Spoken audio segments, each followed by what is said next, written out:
ভাই দয়া করে মারবেন না। আমি একদম সাধারণ ঘরের ছেলে। অনেক কষ্ট করে একটা ছোট চাকরি পেয়ে ঢাকা যাচ্ছি। পকেটে মাত্র এই 500 টাকার একটা নোট আছে, আর ব্যাগে কয়েকটা পুরনো বই ছাড়া কিচ্ছু নেই ভাই। এই নিন টাকাটা, আমাকে ছেড়ে দিন। নিলয়র পকেট থেকে কাঁপতে কাঁপতে ভাঁজ করা 500 টাকার নোটটি বের করে রাফসানের হাতে দিতেই রাফসান এক পৈশাচিক উপহাসের হাসিতে ফেটে পড়ল। সে টাকাটা এক হ্যাঁচকা ছিনিয়ে নিয়ে ওর ভারী বাম হাত দিয়ে নিলয়ের ডান গালে এক সজোরে কষে থাপ্পড় মারল। থাপ্পড়ের চোটে নিলয় ছিটকে সিটের লোহার হাতলের ওপর গিয়ে পড়ল। ওর ঠোঁটের কোণ কেটে টকটকে লাল রক্ত গড়িয়ে পড়ল। কিন্তু ঠিক সেই মুহূর্তে নিলয়ের চোখ দুটো রাগে লাল হওয়ার বদলে এক অদ্ভুত অসহায়তা ভরে উঠল। রাফসান আর ওর দলের বাকি গুন্ডারা নিলয়ের ব্যাগটা ছিনিয়ে নিয়ে মেঝেতে আছাড় মারল। ব্যাগের ভেতর থেকে জামা কাপড়ের মাঝখান থেকে বেরিয়ে এলো। এর মধ্যে রাফসানের লোকেরা সেই কাঙ্ক্ষিত রেলওয়ের 1 কোটি টাকার টেন্ডারের আসল ফাইল পেয়ে গিয়েছে। তারা তার কিছু না করে রাফসান আর তার দলের বাকি গুন্ডাদের দিকে তাকিয়ে সগর্বে হাসল এবং ট্রেনের পেছনের দরজা দিয়ে চেন বেয়ে ট্রেনের ছাদের দিকে উঠতে উঠতে উল্লাসের সাথে বলতে লাগলো, কাজ হয়ে গেছে, মাল আমাদের হাতে। এবার ট্রেন সেতুর কাছে একটু ধীরে হলে আমরা ছাদ থেকে লাফ দেব। সন্দীপ ভাই 1 কোটি টাকার টেন্ডার এবার একাই রাজত্ব করবে। ধূমকেতু এক্সপ্রেস তখন ঘন্টায় প্রায় 90 কিলোমিটার তীব্র গতিতে কুয়াশা চিরে ধেয়ে চলেছে। ট্রেনের ছাদের ওপর বাতাসের বেগ এত তীব্র যে সাধারণ মানুষের পক্ষে দাঁড়িয়ে থাকা অসম্ভব। চারিদিকে শুধু কুয়াশার সাদা চাদর আর ইঞ্জিনের বিকট ডকডক শব্দ। রাফসান ও তার 4 জন গুন্ডা ফাইলের ব্যাগটা নিয়ে ছাদের ওপর দিয়ে ওদের গন্তব্যের দিকে হেঁটে যাচ্ছিল। ঠিক তখনই ওদের সামনে কুয়াশার ভেতর থেকে এক দীর্ঘ ছায়াময় অবয়ব স্পষ্ট ফুটে উঠল। ট্রেনের ছাদের একদম শেষ প্রান্তে, যেখানে মানুষের বেগ সবচেয়ে বেশি, সেখানে কুয়াশা চিরে দাঁড়িয়ে আছে এক রহস্যময় ব্যক্তি। তার পরনে কুচকুচে কালো লেদার জ্যাকেট, পায়ে ভারী সামরিক বুট, আর মুখে ঢাকা একটি মেটালিক ব্ল্যাক মাস্ক, যার ওপর নিখুঁতভাবে একটি রক্তবর্ণ ড্রাগনের ছবি আঁকা। তার চোখের মণি দুটো অন্ধকারের মাঝেও দুটি নীল নিয়ন লাইটের মতো তীব্র আলো ছড়াচ্ছে। তার দাঁড়ানোর রাজকীয় সোয়াগার চওড়া কাঁধ থেকে মনে হচ্ছে সে কোনো সাধারণ মানুষ নয়, বরং এই অন্ধকার রাতের একছত্র ডিকটেটর। তাকে দেখা মাত্রই রাফসান থমকে দাঁড়িয়ে ওর হাতের রামদাটা কুয়াশার বাতাসে উঁচিয়ে ধরে প্রচণ্ড রাগে এবং বিস্ময় গলায় কাঁপতে কাঁপতে চিৎকার করে বলল, কে রে তুই? এই চলন্ত ট্রেনের ছাদে খাড়া হয়ে দাঁড়িয়ে আছিস কেন? মরণের শখ হয়েছে নাকি তোর? রাস্তা ছাড়, নইলে কেটে টুকরো টুকরো করে নিচে ফেলে দেবো। ঠিক সেই মুহূর্তে ড্রাগন লর্ডের কণ্ঠস্বর বের হয়ে এলো, একদম গভীর মেটালিক। সে অত্যন্ত শান্ত গলায় রাফসানদের উদ্দেশ্যে বলে উঠল, স্যান্ড মাফিয়া সন্দীপ সিংহকে গিয়ে বলিস, দিনের আলোয় তোদের মতো যেসব লোকেরা গরিবের মাটি আর বালি চুরি করে রক্ত চুষে খাস, রাতের অন্ধকারে সেই মাটিতেই তোদের জ্যান্ত কবর খুঁড়ি আমি। এই সরকারি ফাইলটা ওখানে রেখে তোরা এই ট্রেন থেকে নিচে লাফ দে, নাইলে আজ তোদের লাশগুলো ওই রেল লাইনের পাশে শুকনে খাবে। সেই আগন্তুক ব্যক্তির এমন কথা শুনে রাফসান অপমানে আর রাগে একেবারে উন্মাদ হয়ে গেল। সে ওর হাতের রামদাটা ব্লেডের মতো ঘুরিয়ে ওর ভাড়াটে খুনিকে আগন্তুক ব্যক্তিটির উপর ঝাঁপিয়ে পড়ার ইঙ্গিত দিয়ে হিংস্র পশুর মতো চেঁচিয়ে উঠল, এই শালা বড় গ্যাংস্টার আইছে আমাদের এলাকায়, ধর ওরে, চারদিক থেকে ঘিরে ধরে একেবারে শেষ করে দে।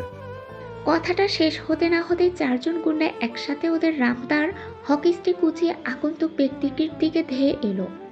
প্রথম গুন্ডাটি যখন আগন্তুক ব্যক্তির মাথা লক্ষ্য করে পুরো শক্তিতে রামদা চালালো, আগন্তুক 1 ইঞ্চি পরিমাণ ডান দিকে সরে শরীরটা স্লাইড করে ওর শটটি সম্পূর্ণ মিস করলো। পরক্ষণে ওর ডান হাত দিয়ে গুন্ডার কবজিটা ধরে এমন এক ভয়ঙ্কর মোচড় দিল যে হাড় ভাঙার মট শব্দ ট্রেনের বাতাসে তীব্র গর্জনকে ছাপিয়ে গেল। গুন্ডাটি যন্ত্রণায় চিৎকার করার আগেই ব্যক্তিটি ওর হাত থেকে রামদাটা কেড়ে নিয়ে সেকেন্ডের ভগ্নাংশে দ্বিতীয় গুন্ডার উরুর পেশিতে গেঁথে দিল। ফিনকি দিয়ে রক্ত ছিটকে পড়ল ট্রেনের কালো ছাদের উপর। তৃতীয় গুন্ডাটি পেছন থেকে হকি স্টিক দিয়ে ওর পিঠে আঘাত করতে এলো। আগন্তুক ব্যক্তি এক অবিশ্বাস্য ও নিখুঁত ব্যাক ফ্লিপ দিয়ে ওর মাথার ওপর দিয়ে গিয়ে ওর ঘাড়ে ওর ভারী সামরিক ভুট দিয়ে এক মারাত্মক লাথি মারল। গুন্ডাটি সামলাতে না পেরে চলন্ত ট্রেনের ছাদ থেকে ছিটকে নিচে অন্ধকারের খাদে পড়ে গেল। বাকি দুই গুন্ডা পকেট থেকে পিস্তল বের করার চেষ্টা করছিল, কিন্তু আগন্তুক ব্যক্তি ওর লেদার জ্যাকেটের ভেতর থেকে দুটো স্পেশাল স্টিল চেইন বের করলো। চেইন দুটো বাতাসে চাবুকের মতো শীষ কেটে গিয়ে গুন্ডা দুটোর হাত আর গলা একসাথে লক করে ফেলল। সে এক হ্যাচকা টানে দুজনকে মুখোমুখি আছাড় মারল। ওদের নাক মুখের হাড় ভেঙে চুরমার হয়ে রক্তে ভেসে গেল ছাদ। এবার বাকি রইল শুধু রাফসান। ওর পুরো শরীর তখন ভয়ে থরথর করে কাঁপছে। হাতের রামদাটা কখন হাত থেকে পিছলে পড়ে গেছে ওর নিজেরই খেয়াল নেই। সে উল্টো পায়ে পেছাতে পেছাতে ট্রেনের ছাদের একেবারে শেষ প্রান্তে চলে এসেছে। আগন্তুক ব্যক্তি ধীরে ধীরে ওর দিকে এগিয়ে গেল রাফসানের দিকে এবং ওর কলারটা এক হাতে তুলে ধরে ওকে ট্রেনের ছাদের একেবারে কিনারায় শূন্যে ঝুলিয়ে দিল। রাফসান তখন মৃত্যুর মুখোমুখি দাঁড়িয়ে ভয়ে কাঁপতে কাঁপতে তোতলামি গলায় কেঁদে উঠে বলতে লাগলো, তুমি কে ভাই? আমাকে ছেড়ে দাও, আমি আর কোনোদিন এই লাইনে আসবো না।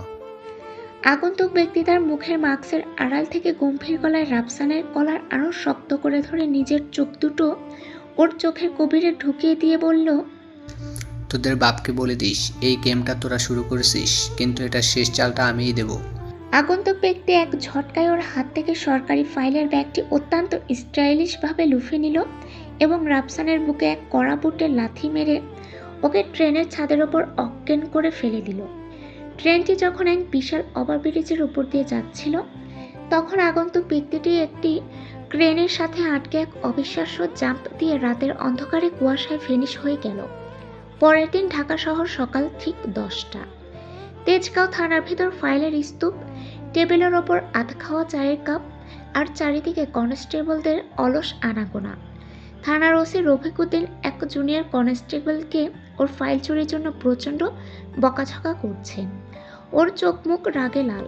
ঠিক তখনই থানার মেইন গেট দিয়ে ভেতরে প্রবেশ করল এসআই নিলয় রহমান। তার গালে এখনো ভোরের সেই থাপ্পড়ের হালকা লালচে কাটার দাগটা স্পষ্ট, কিন্তু তার মুখে নেই চেনা সরল লাজুক ও বিনয়ী হাসি। তার পরনে ঢাকা মেট্রোপলিটন পুলিশের সাব ইন্সপেক্টরের একদম নতুন খাকি ইউনিফর্ম, কাঁধে চলচল করছে একটা রূপালী রঙের স্টার।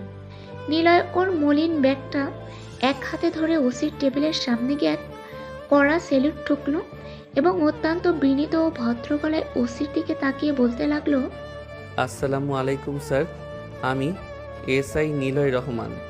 আজ থেকে এই থানায় আমার নতুন পোস্টিং। এই যে আমার জয়েনিং লেটার আর official file sir. OC Rafikuddin ওনার চশমাটা নাগের ডগায় নামিয়ে নিলয়কে ওপর থেকে নিচ পর্যন্ত কয়েকবার মেপে নিলেন। ওনার মতো একজন কোড়া ও দুর্নীতিবাজ ওসির কাছে নিলয়ের অতিরিক্ত ভদ্রতা আর সরলতা এক ধরনের দুর্বলতা বলে মনে হলো। তিনি টেবিল থেকে ফাইলটা এক ঝটকায় টেনে নিয়ে ওনার গম্ভীর ও কর্কশ গলায় চেয়ারে হেলান দিয়ে বলতে লাগলেন, নিলয় রহমান, ফাইলে তো দেখলাম তোমার ট্র্যাক রেকর্ড খুবই শান্ত, কোনো মারামারি বা ঝামেলা তুমি যাও না। কিন্তু মনে রেখো, এই তেজগাঁও থানা কিন্তু সাধারণ জায়গা নয়, এটা আস্ত একটা ক্রাইম জোন। এখানে স্যাট মাফিয়া সন্দীপ সিংহের বড় বড় ড্রাগ লর্ডদের রাজত্ব চলে। মন্ত্রী মোজাম্মেল হোসেন আশীর্বাদ আছে ওদের উপর।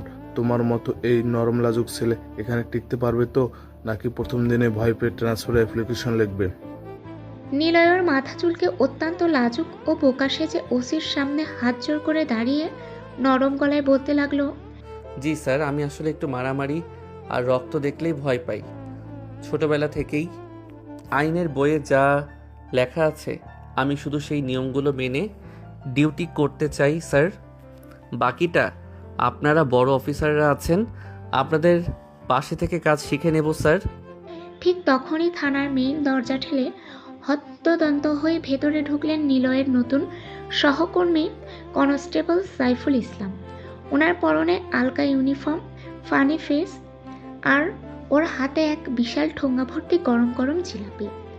সাইফুল ইসলাম এতটাই উত্তেজিত ছিলেন যে ওর মুখে জিলাপির রস ওর শার্টে পড়ছিল। সে ওসির টেবিলের সামনে গিয়ে হাঁপাতে হাঁপাতে ওসির উদ্দেশ্যে বলতে লাগলো, কনস্টেবল সাইফুলের কথা শুনে ওসি রফিকুদ্দিনের হাতের চায়ের কাপটা টেবিল থেকে নিচে পড়ে গেল। সে চেয়ার থেকে এক ছটকায় লাফিয়ে উঠে চোখ বড় বড় করে আতঙ্কে কাঁপতে কাঁপতে বলতে লাগলো, কি বলিস সাইফুল? কে সেই আগন্তুক? কিছু জানা গেছে কি? এইটা আবার কোন নতুন মাফিয়া খাড়া হলো আমাদের এলাকায়? মন্ত্রী মোজাম্মেল সাহেব জানতে পারলে তো আমার চাকরি খেয়ে দিবেন। জলদি ফোর্স রেডি কর, আমাদের এখনই স্পটে যেতে হবে। পুরো থানার ভেতর যখন এই নতুন অপরাধী রাতের আগন্তুকের আতঙ্ক আর তোলপাড় চলছে, তখন আমাদের এসআই নীলুর রহমান অত্যন্ত শান্তভাবে সাইফুল ইসলাম এবং ওসি স্যারের উদ্দেশ্যে বলতে লাগলো, ওসি স্যার, আপনি একদম চিন্তা করবেন না। এই যেই হোক না কেন, সে তো আসলে একটা মুখোশধারী অপরাধী। আইনের হাত থেকে সে বাঁচতে পারবে না। আমরা পুলিশ দেশের আইন নিজের হাতে তুলে নেওয়ার অধিকার কারণেই এই আগন্তুক ব্যক্তিকে আমি নিজে খাঁচায় পড়ব। স্যার, আপনি আমাকে অর্ডার দিন, আমি এই মুখোশধারীর খেলা শেষ করব। তবে সাইফুল ভাই, ডিউটিতে যাওয়ার আগে এই গরমে একটু ঠান্ডা জলের ব্যবস্থা করুন তো ভাই, বড্ড তেষ্টা পেয়েছে। তেজগাঁ থানার এই তোলপাড়ের ঠিক সমান্তরালে শহরের অন্য প্রান্তে অবস্থিত শান্ত সবুজ পরিবেশে ঘেরা ওল্ড এজ হোম বা বৃদ্ধাশ্রম। এই আশ্রমের মেইন গেটের সামনে দাঁড়িয়ে আছেন ডক্টর দিয়া আহমেদ। দিয়ার বাবা ডক্টর শফিক আহমেদ দেশের একজন প্রখ্যাত হার্ট সার্জন, যিনি ওনার পুরো জীবন মানুষের সেবায় বিলিয়ে দিয়েছেন। আর দিয়ার মা ডক্টর রেহানা পারভিন একজন সমাজ সেবিকা, যিনি নারীদের অধিকার রক্ষায় কাজ করেন। বাবা মায়ের এই সেবামূলক আদর্শ নিয়েই দিয়া একজন উচ্চশিক্ষিত ডাক্তার হয়েও বিলাসবহুল লাইফ ছেড়ে এই বৃদ্ধাশ্রমের অসহায় মানুষদের চিকিৎসার দায়িত্ব নিজের কাঁধে তুলে নিয়েছে। তার পরনে একটি সাধারণ সুতির শাড়ি, চোখে এক মায়া ভরা মমতার দৃষ্টি। দিয়া তার সহকারী নার্স ফাতেমার দিকে তাকিয়ে অত্যন্ত চিন্তিত মুখে বলতে লাগলো, ফাতেমা, আমাদের আশ্রমের পেছনের যে নদীর ঘাটটা আছে, সেখানে আবার সন্দীপ সিংহের বালি চুরির ট্রাকগুলো এসে দাঁড়িয়েছে। ওরা দিনের আলোতেই সাধারণ মানুষের জমি দখল করার চেষ্টা করছে। পুলিশকে বারবার জানিয়েও কোনো লাভ হচ্ছে না। এই মাফিয়াদের কি কেউ থামানোর নেই? দিয়া যখন কথাটি বলছিল, ঠিক তখনই নদীর ওপার থেকে মাফিয়াদের এক বড় কনভয় ধুলো উড়িয়ে এগিয়ে আসছিল।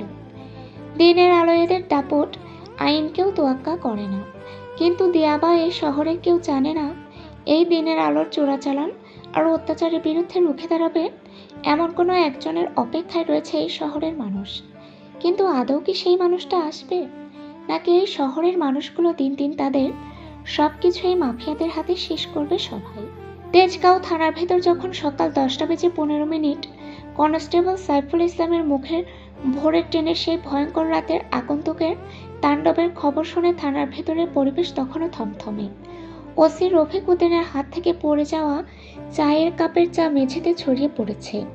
ঠিক সেই হুলস্থুল আর আতঙ্কের পরিবেশের মাঝখানে টেবিলের এক কোণায় দাঁড়িয়ে থাকা আমাদের এসআই নীলুর রহমান নিজের ইউনিফর্মের হাতাটা সোজা করে নিলেন। ওনার মুখে সেই চেনা সরল লাজুক ও বিনয়ী হাসিটা লেগে আছে। তিনি ওসি স্যারের দিকে এক ধাপ এগিয়ে গিয়ে অত্যন্ত বিনীত ও বোকাশোকা গলায় মাথা চুলকাতে চুলকাতে বলতে লাগলেন, ওসি স্যার, এই যে সাইফুল ভাই, যে রাতের আগন্তুক, কি যেন একটা নাম বলল স্যার, ঢাকার ক্রাইম সিন্ডিকেটে কি আসলে এমন কোনো ভূত প্রেত আছে নাকি এগুলো লোকমুখে ছড়ানো স্রেফ কোনো কথা? আমি তো স্যার আইনের বইয়ে পড়েছি, অপরাধী যতই চালাক হোক তার পেছনে একটা মানুষের হাত থাকেই। স্যার, এই আগন্তুককে ধরার জন্য আমাদের প্রথম চালটা কি হবে? দেশের আইন নিজের হাতে তুলে নেওয়ার অধিকার তো কারো নেই স্যার। নিলয়ের এই অতিরিক্ত সরল আর সাধারণ প্রশ্ন শুনে ওসি রফিক উদ্দিনের কপালে বিরক্তির ভাঁজ আরও চওড়া হলো। তিনি চেয়ার থেকে ভর দিয়ে উঠে টেবিলের ওপর 2 হাত রেখে নিলয়ের মুখের দিকে ঝুঁকে এলেন। ওনার কর্কশ কণ্ঠস্বর এবং ধূর্ত চোখের মণি দুটো কাঁপতে কাঁপতে নিলয়ের উদ্দেশ্যে বলতে লাগলো, নীলাই রহমান, তুমি তো দেখছি এখনো সেই মফস্বলের স্কুলেই পড়ে আছো। আইনের বই দিয়ে কি তেজগাঁও থানা চলে? এই শহরে অপরাধের একটা নিজস্ব ভাষা আছে যা মানুষের বুদ্ধির বাইরে। এই যে ট্রেনের থেকে সন্দীপ সিংয়ের 1 কোটি টাকার ফাইল গায়েব হলো। এটা কোনো সাধারণ ডাকাতি নয়, এটা একটা পরিকল্পিত চাল। সন্দীপ ভাই দিনের আলোয় যে সাম্রাজ্য চালায় তার শিকড় অনেক গভীরে। আর যে আগন্তুক কথা শুনছো সে আসলে কেউ হয়ে থাকে, তবে সে খুব সহজেই ধরা পড়বে, মারা করবে। সাইফুল, সন্দীপ ভাইয়ের ডেরা থেকে কোনো খবর এসেছে? ওনারা কি সেই আগন্তুকের কোনো ক্লু পেয়েছে?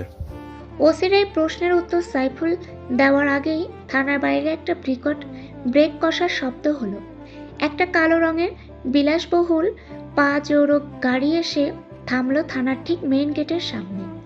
গাড়ি থেকে নেমে এলো এক বিশালদেহী লোক, যার বাঁ কানটা অর্ধেক কাটা আর ডান হাতে একটা সাপের ট্যাটু আঁকা। ইনি হলেন সন্দীপ সিংহের 1 নম্বর নদী ডেরার প্রধান জলদস্যু ও স্যান্ড মাফিয়া বশির খা। বশির খা থানায় ঢোকা মাত্রই কনস্টেবলরা ভয়ে একপাশে সরে দাঁড়ালো। বশির ওসির টেবিলের সামনে এসে হাতে ধারালো ছুরিটা ঠুকে ওসির উদ্দেশ্যে বলতে লাগলো, রফিক সাহেব, ট্রেনের খবর তো নিশ্চয়ই পেয়েছেন। সন্দীপ ভাইয়ের 1 কোটি টাকার ফাইল মাঝ রাস্তায় হাওয়া হয়ে গেল, আর আপনার পুলিশ বাহিনী এখানে বসে জিলাপি চিবোচ্ছে।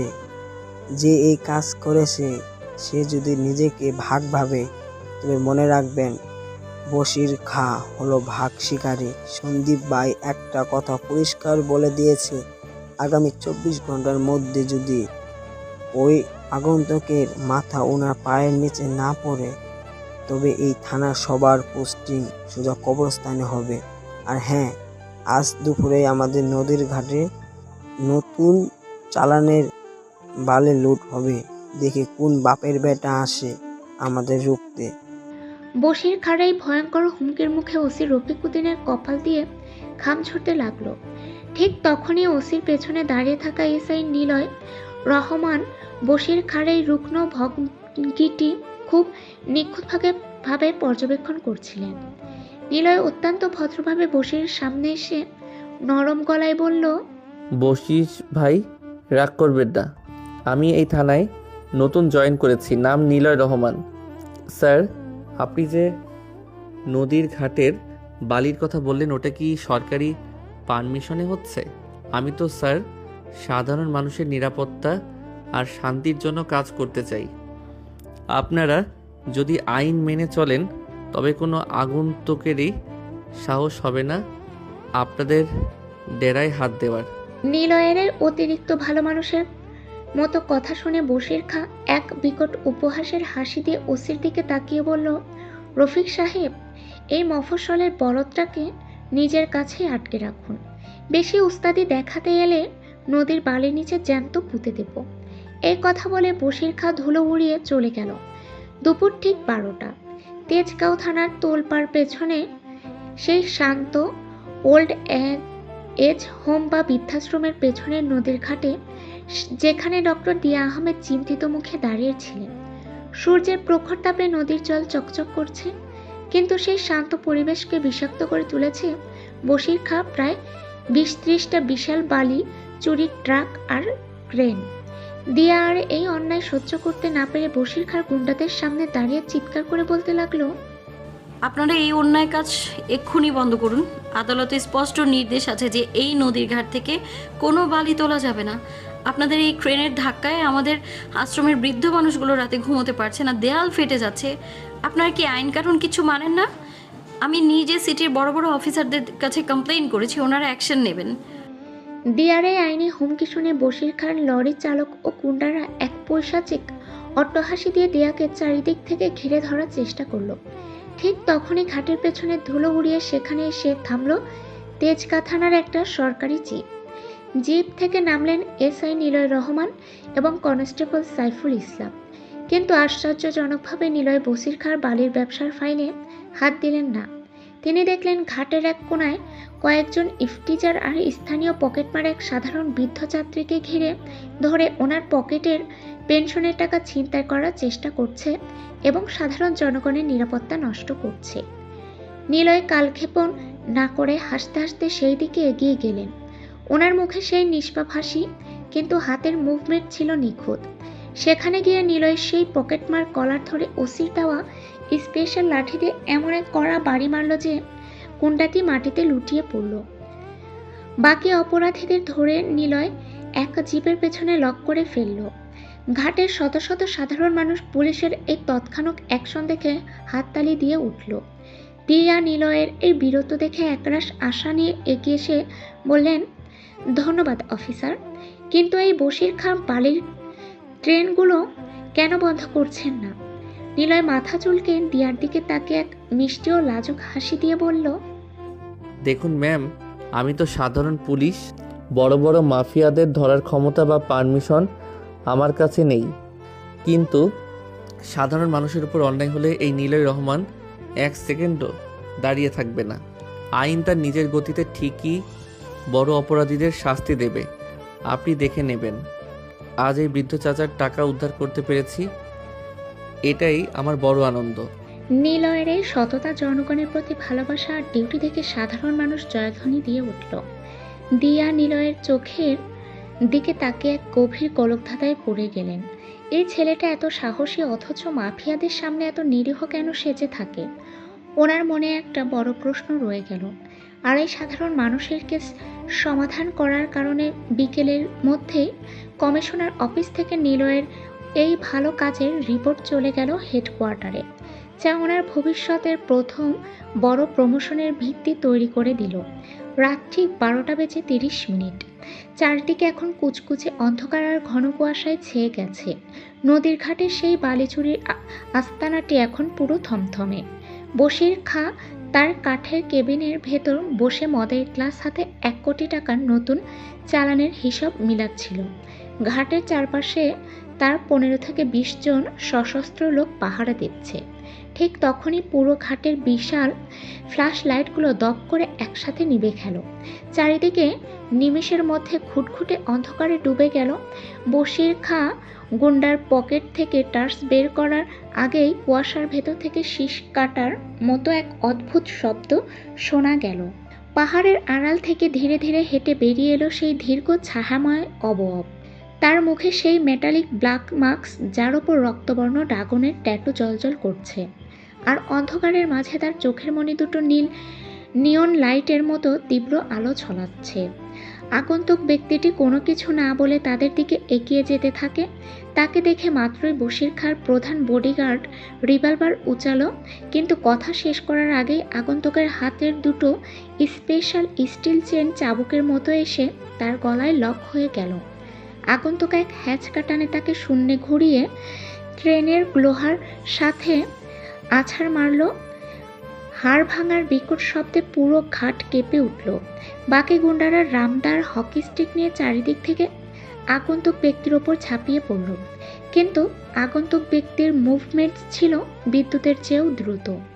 সে এক নিখুঁত ব্যাক ফ্লিপ দিয়ে প্রথম গুন্ডার মাথার ওপর পা রেখে তার ঘাড়ের হাড়ে এক লাথিতে গুঁড়িয়ে দিল।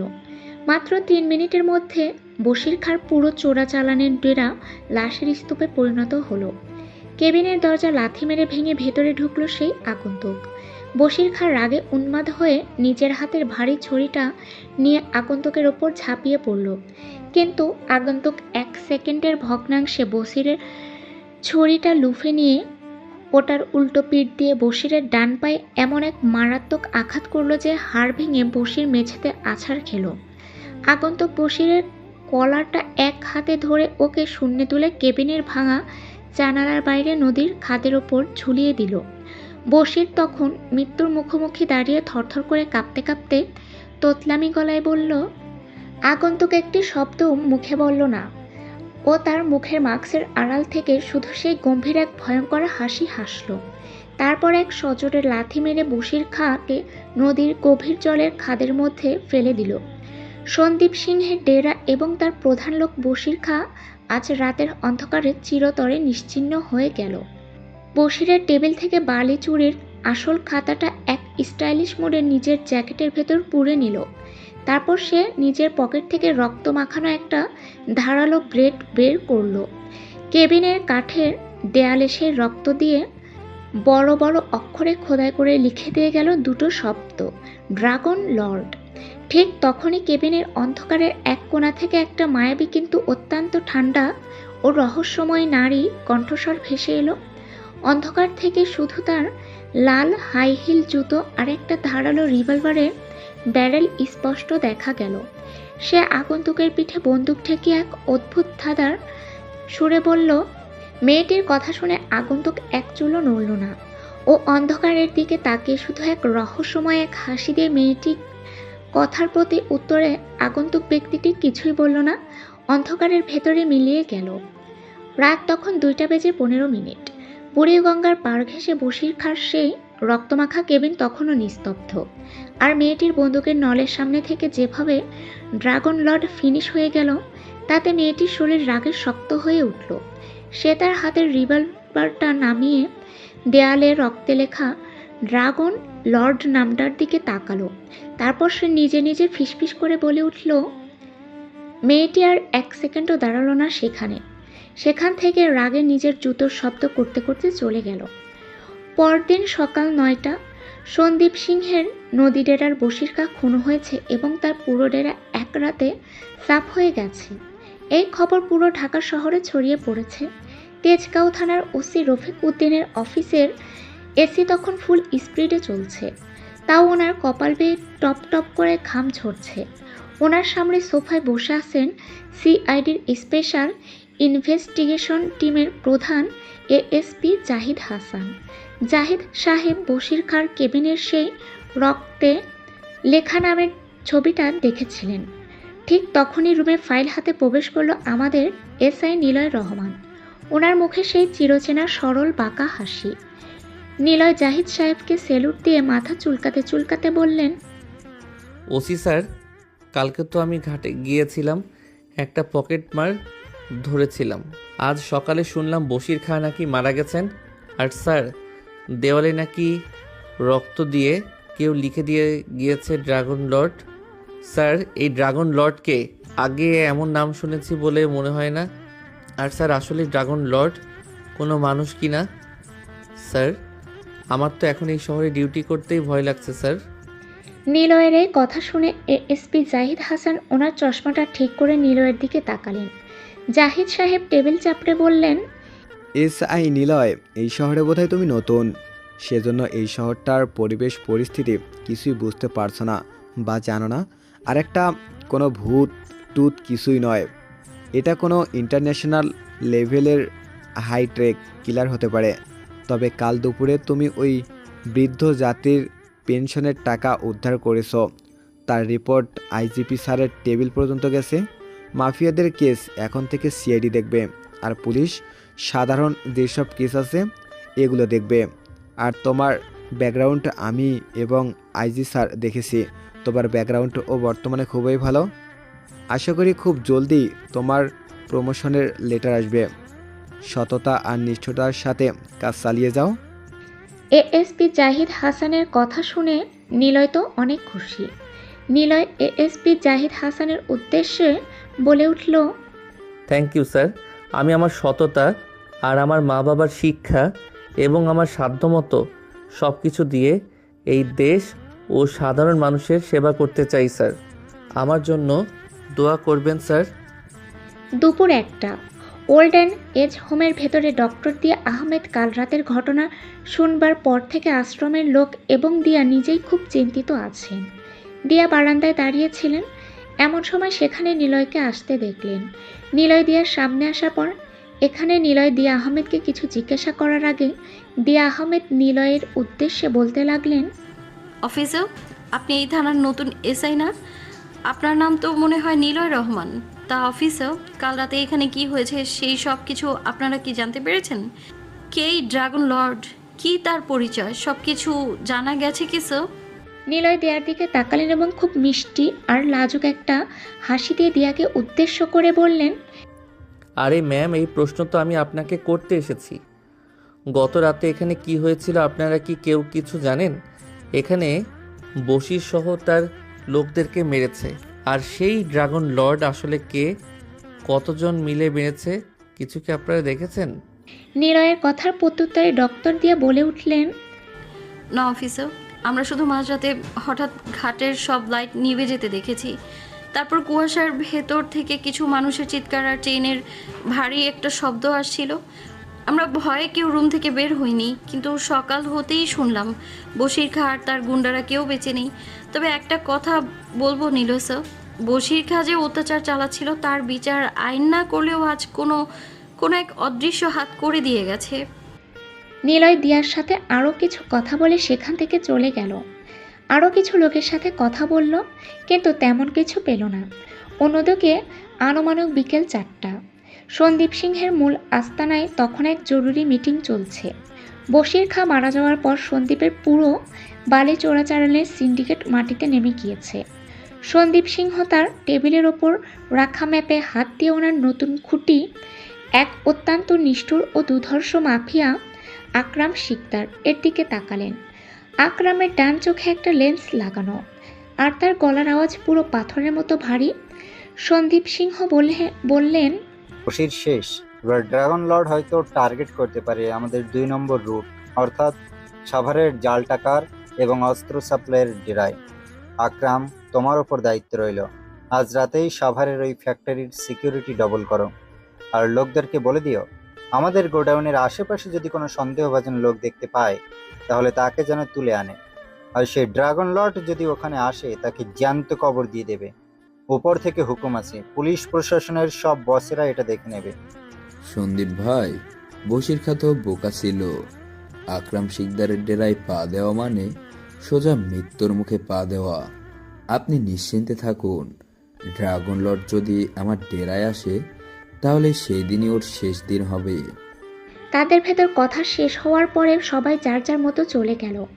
অন্যদিকে রাত তখন ঠিক 12:45। সাভারের এক নির্জন পরিত্যক্ত জুট মিলের ভেতর আকরাম শিকদারের জাল টাকার এবং অবৈধ অস্ত্রের মিনি ফ্যাক্টরি। চারিদিকে সন্দীপের সিন্ডিকেটের নতুন নতুন দুর্ধর্ষ ক্যারেক্টাররা পাহারায় নিয়ে যেত। গেটের সামনে পাহারারত 2 গুন্ডা কাল্লু ও জিসান রাইফেল হাতে কথা বলছে। প্রথমে কাল্লু বলে উঠল, ঠিক তখনই পুরো মিলের মেইন পাওয়ার গ্রিড বিকট শব্দে ব্লাস্ট হলো। পুরো ফ্যাক্টরি ঘুটঘুটে অন্ধকারে ডুবে গেল। ভেতরে কেবিনে বসা আকরাম শিকদার চিৎকার করে তার অন্য 2 জন লোককে অর্ডার দিল, রনি আর সুমন নামক সেই 2 জনকে। আকরাম বলল, রনি, সুমন, জলদি পজিশন নে তোরা। এই শালা মনে হয় চলে এসেছে। তোদের সব কটা টর্চ জ্বালা। ভাই, অন্ধকারের ভিতর তো কিছুই দেখা যাচ্ছে না, এখন ওই শালাকে কিভাবে দেখবো? ঠিক তখনই সুমন নামের ছেলেটি আকরাম শিকদারের উদ্দেশ্যে বলে উঠল, ভাই, কুয়াশার ভেতর থেকে কিসের যেন একটা তীক্ষ্ণ শীষ দেওয়ার শব্দ আসছে। ওই তো গেটের সামনে ছায়ার মতো একটা কে যেন দাঁড়িয়ে। অন্ধকার ভেদ করে ধীর পায়ে হেঁটে ভেতরে ঢুকলো এক ছায়াময় অবয়ব। এ আর কেউ নয়, ড্রাগন লর্ড। তার পরনে ব্ল্যাক লেদার জ্যাকেট, মুখে মেটালিক ব্ল্যাক মাস্ক। টর্চের আলো তার উপর ফেলতেই তার হাতের 2টো ভারী মেটালিক স্টিল চেন মেঝেতে ঘষা খেয়ে ঝনঝন শব্দে স্ফুলিঙ্গ তৈরি করল। রনি আর সুমন রাইফেল তাক করতেই ড্রাগন লর্ড ওনার মেটালিক মাস্কের আড়াল থেকে ভারী ও গম্ভীর গলায় বলে উঠলেন, টাকার লোভে কত জ্যান্ত মানুষের বুক খালি করেছিস আকরাম। এই সাভারের মাটিতে কত মানুষের রক্ত মিশিয়েছিস। আজ তোদের পাপের খাতাটা আমার হাতে, আর তোদের এই রক্তের কারবারের শেষ পাতাটা আমি নিজের হাতেই ছিঁড়ব। বড় বড় কথা বাদ দে। তুই যেই হোস না কেন, এই সাভারের মাটি আকরাম শিকদারের ইশারায় চলে। বশির খা নরম ছিল তাই তুই ওকে মারতে পারছিস, কিন্তু আমার এই ডেরায় পা দেওয়া মানে জমদূতের মুখে পা দেওয়া। তোরে আজ এই ফ্যাক্টরি থেকে জ্যান্ত বাইর হইতে দিমু না। ড্রাগন লর্ডের এই কথা শুনে আকরাম শিকদার তার লেন্স লাগানো ডান চোখটা সরু করল। রাগে তার কপালের রগগুলো ফুলে উঠল। এবার সে তার হাতের শর্টগানের লকটা টেনে ড্রাগন লর্ডের দিকে এক পা এগিয়ে এসে গর্জে উঠে বলতে লাগলো। আকরামের এই ভয়ঙ্কর হুমকির মুখেও ড্রাগন লর্ড এক চুলও নড়লেন না। ওনার মেটালিক মাস্কের আড়াল থেকে একটা তাচ্ছিল্যের রহস্যময় চাপা হাসি ভেসে এলো। তার হাতের চেন 2টো সে হালকা আগলা করে দিয়েছে, যেন সে আকরামের এই ক্ষমতার দাপটকে পাত্তাই দিচ্ছে না। সে ধীর গলায় বলল, ক্ষমতার দাপট দেখাস না আকরাম। কাগজের বাঘ যেমন খাঁচায় বন্দি থাকলে বিড়াল হয়ে যায়, তোদের এই সিন্ডিকেটও আজ রাতের কুয়াশায় ধুলোয় মিশে যাবে। তোর গুন্ডাদের হাত থেকে অস্ত্র নামাতে বল, কারণ ড্রাগন যখন ছোবল মারে তখন ক্ষমা চাওবারও সময় পাওয়া যায় না। ড্রাগন লর্ডের কথা শুনে আকরামের পাশে দাঁড়িয়ে থাকা রনি রেগে গেল। সে নিজের রাইফেলের ব্যারেলটা ড্রাগন লর্ডের কপাল বরাবর তাক করে তার ওপর চিৎকার করে উঠে বলতে লাগলো, অনেক লেকচার শুনছি, শালা নিজেকে কি ভাবিস তুই? আকরাম ভাইয়ের সামনে আজ তোকে এখানে কবর দিয়ে দিব শালা। আকরাম ভাইয়ের পা ধরে ক্ষমা চা। রনির এই চিৎকারের সাথে সাথেই ড্রাগন লর্ডের চোখ দুটো মাস্কের আড়াল থেকে বিদ্যুতের মতো জ্বলে উঠল। সে আর এক সেকেন্ডও সময় নষ্ট না করে তার ডানা হাতের মেটালিক চেনটা বাতাসের বুক চিরে তীব্র গতিতে ছুঁড়ে মারল রনির দিকে। চেনের ধারালো মাথাটা গিয়ে সোজা রনির কবজিতে আঘাত করল এবং এক ঝটকায় তার হাত থেকে রাইফেলটা ছিটকে মেঝেতেই পড়ে গেল। রনি নিজের রক্তমাখা কবজি চেপে ধরে ব্যথায় চিৎকার করে মেঝেতে বসে পড়ল। ওদিকে অন্য শুটার সুমন গুলি চালাতে গেলে ড্রাগন লর্ড এক নিখুঁত ব্যাক ফ্লিপ দিয়ে দেয়ালের সাপোর্ট নিয়ে বাতাসে ভেসে উঠে এবং সুমনের মুখের ওপর তার ভারী বুটের এক মারাত্মক লাথি বসিয়ে দিল। সুমনের নাক মুখ ফেটে সে ছিটকে গিয়ে জাল টাকার মেশিনের ওপর আছাড় খেল। ঠিক তখনই বাকি দুই গুন্ডা কাল্লু আর জিসান ধারালো রামদা উঁচিয়ে দুই দিক থেকে ড্রাগন লর্ডের ওপর ঝাঁপিয়ে পড়ল এবং কাল্লু চেঁচিয়ে বলে উঠল।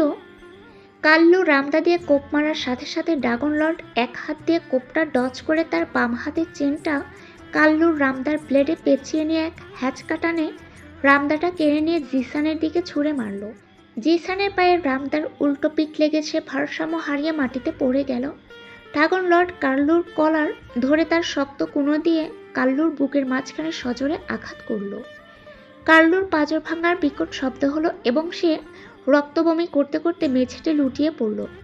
মাত্র 5 মিনিটে পুরো আস্তানা লাশের স্তূপে পরিণত হলো। এবার ড্রাগন লর্ড ধীর পায়ে কেবিনের দিকে এগিয়ে গেল। কেবিনের দরজা লাথি মেরে ভাঙতেই ভেতরে থাকা আকরাম শিকদার নিজের শর্ট গান দিয়ে সোজা ড্রাগন লর্ডের বুক লক্ষ্য করে গুলি চালালো।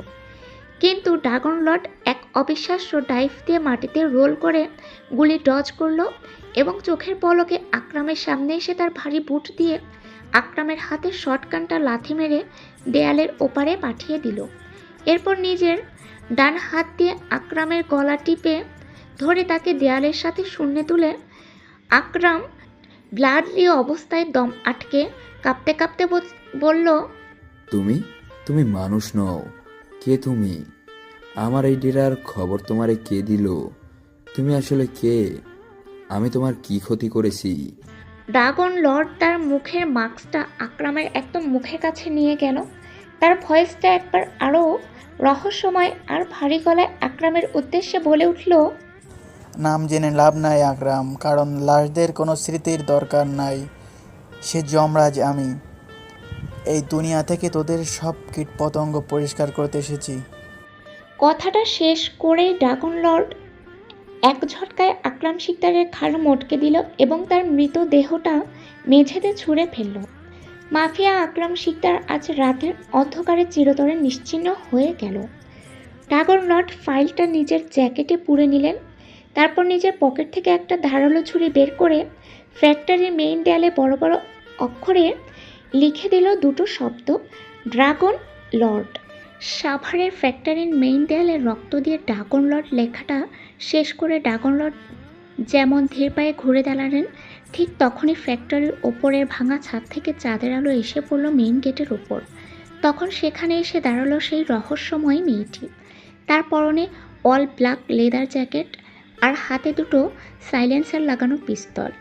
সে নিচের ড্রাগন লর্ডের দিকে তাক করে এক অদ্ভুত চতুর হাসি হেসে বলল, বশির, কারপর আকরাম শিকদার সন্দীপ সিংহাসনের প্রতিটা চাল তো তোমার মুখস্থ, ড্রাগন লর্ড। কিন্তু আজ রাতে এই সাভারের জঙ্গল থেকে তুমি আমার হাত থেকে কিভাবে বের হও আমিও দেখতে চাই। পিস্তলের সেফটি লক কিন্তু খোলাই আছে।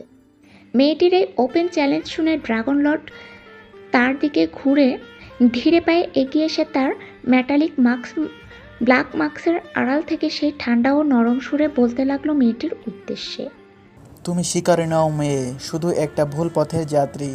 আর ড্রাগনের রাস্তায় দাঁড়ালে কুয়াশাও রক্তে লাল হয়ে যায়। নিজের যান বাঁচাতে চাইলে পিস্তলটা নামাও। ধোঁয়া আর কুয়াশার পেছনে লুকিয়ে প্রতিবার বাঁচতে পারবে না ড্রাগন লর্ড। বশির, শাহবাজ চলে গেছে বলে ভেবে না সন্দীপ সিংহ একা।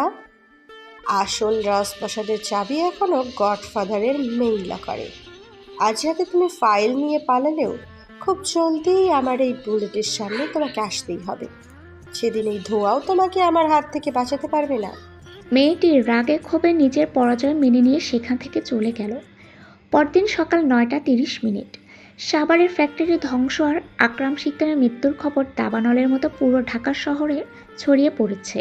তেজগাঁ থানার ওসি রফিক উদ্দিনের টেবিলে এখন চায়ের কাপ ঠান্ডা হয়ে গেছে। ওনার সামনে বসে আছেন ডিবি ডিটেকটিভ ব্রাঞ্চের নতুন চৌকস অফিসার ইন্সপেক্টর তারেক জামান। ওনার চোখে সানগ্লাস আর মুখে গম্ভীর ভাব।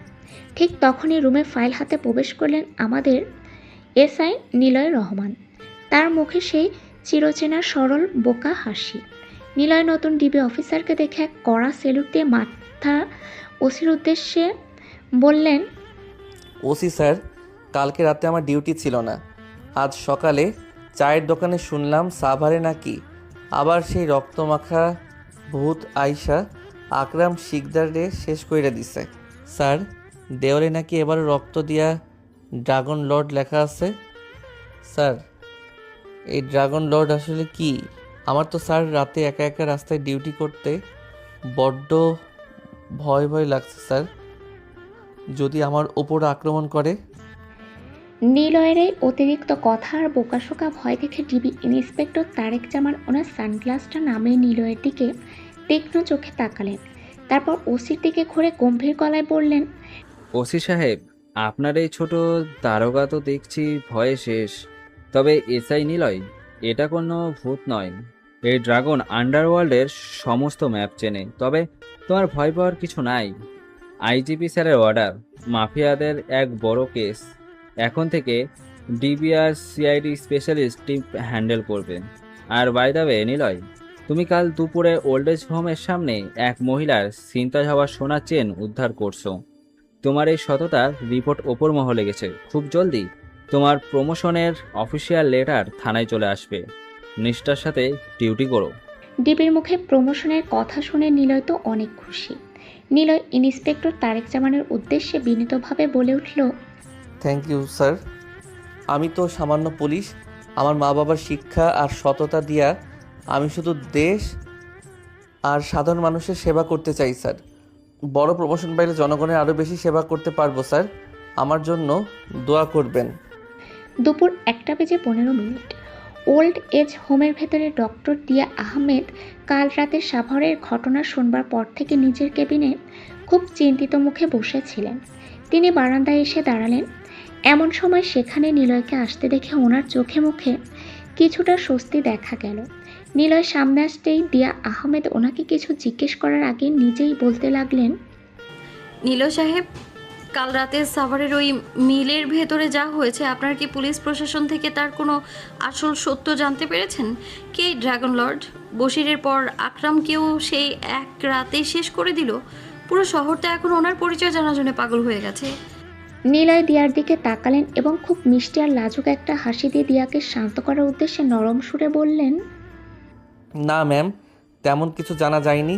তবে কাল রাতে ঘাটের দিকে বা আপনাদের আশ্রমের আশেপাশে কোনো সন্দেহভাজন বাইক বা নতুন কোনো লোক যেতে দেখছেন?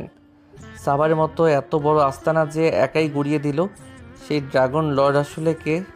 কিছু কি আপনারা আজ করতে পারছেন? নিলয়ের কথা প্রত্যুত্তরে ডক্টর দিয়া এক দীর্ঘশ্বাস ফেলে বলে উঠলেন, না অফিসার, আমরা তো সাধারণ মানুষ। এসব আন্ডারওয়ার্ল্ডের খবর আমাদের জানার কথা নয়। তবে এইটুকু বুঝি, বশির আর আকরাম যে অত্যাচার চালাচ্ছিল তার বিচার আইন সময় মতো না করতে পারলেও আজ কোনো এক ব্যক্তি এদের পাপের শাস্তি দিচ্ছে। এখন আমরাও শান্তিতে থাকতে পারবো এবং সাধারণ মানুষও, তাকে ধন্যবাদ দেওয়া উচিত। নিলয় দিয়ার সাথে আরও কিছু কথা বলে থানা ডিউটির উদ্দেশ্যে সেখান থেকে চলে গেল। অন্যদিকে বিকেল 4:15। ঢাকা শহরের বুড়িগঙ্গার এক নির্জন প্রান্তে অবস্থিত সন্দীপ সিংহের চূড়ান্ত মেইন গোডাউন। বশির আর আকরামের পতনের পর সন্দীপ সিংহ রাগে থরথর করে কাঁপছেন। ওনার সামনে দাঁড়িয়ে আছে ওনার সিন্ডিকেটর ৩ নম্বর প্রধান মাফিয়া, এক অত্যন্ত নিষ্ঠুর ও দুর্ধর্ষ কিলার শাহবাজ খাঁ। শাহবাজ খাঁর পুরো হাতে ট্যাটু করা, আর তার গলার আওয়াজ পুরো ভারী। সন্দীপ সিংহ ওনার হাতের মদের গ্লাসটা মেঝেতে ছুঁড়ে মেরে রাগান্বিত গলায় বললেন, আমার বালি চোরাচালান শেষ, জাল টাকার ফ্যাক্টরিও শেষ। শাহবাজ, ওই ড্রাগন লর্ড আমাদের সমস্ত ফাইল নিয়ে এখন আমাদের মেইন গোডাউনের দিকে এগোচ্ছে। আজ রাতে আমার ওই ডেরার সিকিউরিটি 3 গুণ করো। যদি ওই মুখোশধারী এখানে আসে, তাকে জ্যান্ত কেটে কুত্তা দিয়ে খাওয়াবে। উপর মহলে কথা হয়ে গেছে, পুলিশ প্রশাসন এই রাতে ওই এলাকায় যাবে না। সন্দীপ ভাই, বশির আর আকরাম ছিল একটা ভেড়া, ক্ষমতা দেখাতো কিন্তু কাজের বেলায় জিরো। শাহবাজ খাঁর আস্তানায় পা দেওয়া মানে সোজা কবরে পা দেওয়া। আমার 50 জন কিলার পুরো গোডাউন ঘিরে রাখছে। আজ রাতে ড্রাগন লর্ড এখানে ঢুকলে তার লাশটাও ঢাকা শহর দেখতে পাবে না। আপনি নিশ্চিন্তে থাকুন।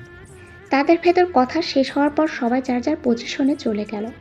অন্যদিকে রাত তখন ঠিক 12টা বেজে 45 মিনিট। তেজগাঁওয়ের এক কোণায় অবস্থিত সন্দীপ সিংহের সেই বিশাল মেইন গোডাউন, যেখানে কোটি কোটি টাকার অবৈধ অস্ত্র আর ড্রাগসের চালান রাখা আছে। চারিদিকে ভারী অস্ত্রশস্ত্রে সজ্জিত গুন্ডারা পাহারায় নিয়োজিত। গোডাউনের মেইন লোহার গেটের সামনে পাহারারত নতুন দুধর্ষ কিলার বাবলু ও শুটার রফিক রাইফেল হাতে কথা বলছে। আজকে নাকি শাহবাজ ভাইয়ের এই মেন ডেয়ার হামলা করার সম্ভাবনা আছে ড্রাগন লর্ডের। শাহবাজ ভাইয়ের কড়া নির্দেশ, পুরো গোডাউন এমনভাবে ঘেরাও করে রাখতে যাতে একটা মশা মাছিও ভেতরে ঢুকতে না পারে। ঠিক তখনই পুরো গোডাউনের মেইন পাওয়ার গ্রিড বিকট শব্দে ব্লাস্ট হলো। পুরো চত্বর এক নিমিষে অন্ধকারে ডুবে গেল। ভেতরের মেইন কেবিনে বসা শাহবাজ খাঁ চিৎকার করে তার অন্য 2 কিলার জল্লাদ কালাম আর গুন্ডা মজিদকে অর্ডার দিল, কালাম, মজিদ, যদি পজিশন নেই তোরা। সেই শালা মনে হয় চলে এসেছে। তোদের সব কয়টা টর্চ লাইট জ্বালা। ভাই, অন্ধকারের ভেতরে তো কিছুই দেখা যাচ্ছে না। এখন ওই শালাকে কিভাবে দেখব? কিছুই তো বোঝাই যাচ্ছে না এখানে। ঠিক তখনই গুন্ডা মজিদ নামে ছেলেটি শাহবাজ খাঁর উদ্দেশ্যে ভয়ার্ত চোখে জানালার দিকে তাকিয়ে বলে উঠল। অন্ধকার ভেদ করে ধীরে পায়ে হেঁটে ভেতরে ঢুকলো এক ছায়াময় অবয়ব। এ আর কেউ নয়, ড্রাগন লর্ড। তার পরনে ব্ল্যাক লেদার জ্যাকেট, মুখে মেটালিক ব্ল্যাক মাস্ক। টর্চের আলো তার উপর পড়তেই তার হাতের 2টো ভারী মেটালিক স্টিল চেন মেঝেতে ঘষা খেয়ে ঝনঝন শব্দে স্ফুলিঙ্গ তৈরি করলো। কিলার বাবলু আর শুটার রফিক রাইফেল তাক করতেই ড্রাগন লর্ড ওনার মাস্কের আড়াল থেকে ভারী ও গম্ভীর গলায় বলে উঠলেন, টাকার লোভে কত জ্যান্ত মানুষের বুক খালি করেছিস শাহবাজ। এই ঢাকার মাটিতে কত মানুষের রক্ত মিশিয়েছিস। আজ তোদের পাপের শেষ খাতাটা আমার হাতে, আর তোদের এই মেইন গোডাউনের রক্তের কারবারের শেষ পাতাটা আমি নিজের হাতেই ছিঁড়ব।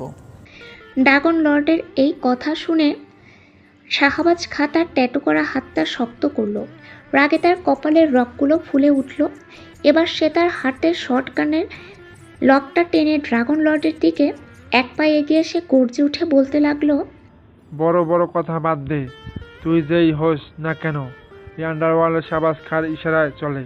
বশির আর আকরাম নরম ছিল, তাই তুই ওদের মারতে পারছিস, কিন্তু আমার এই ডেরায় পা দেওয়া মানে জমদূতের মুখে পা দেওয়া।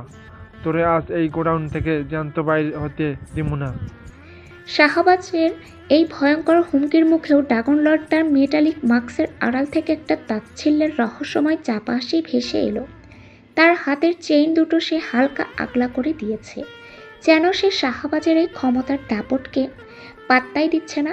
সে ধীর গলায় বলল, ক্ষমতার দাপট দেখাস না শাহবাজ। কাগজের বাঘ যেমন খাঁচায় বন্দি হলে বিড়াল হয়ে যায়, তোদের এই মেইন সিন্ডিকেটও আজ রাতের কুয়াশায় ধুলোয় মিশে যাবে।